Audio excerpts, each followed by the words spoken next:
Encore une Question de Jean-Marie, oui. Devra-t-on se faire vacciner si on a contracté le Covid ou est-ce qu'on est immunisé? Alors ça revient souvent. Est-ce qu'on peut l'attraper 2 fois? Combien de temps on est immunisé? Est-ce qu'on a déjà des réponses à ces questions? Parce qu'il y a beaucoup d'études. Certains disent on est immunisé 6 mois, 8 mois, mais comment avoir du recul sur une nouvelle maladie qu'on connaît depuis Benjamin Rossi. quelques mois? Alors déjà, il y a des cas de deuxième infection qui ont été documentés. En tout cas, nous, on en a documenté quelques-unes sur notre établissement.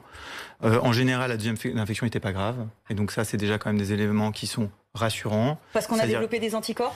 Parce que probablement le fait d'avoir développé des anticorps en fait empêche de faire la fameuse réaction immunitaire très importante et on est déjà pré-immunisé.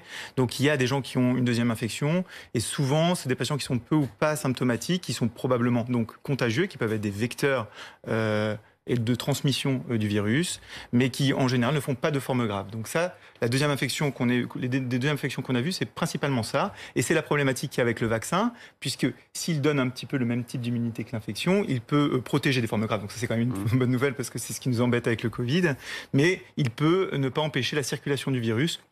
C'est pour ça qu'il faut prioriser la vaccination des personnes qui sont fragiles. Et celui qui est asymptomatique la première fois, est-ce qu'il peut le rattraper? Dans ce cas-là, est-ce que ce serait asymptomatique ou avec... C'est une question très intéressante.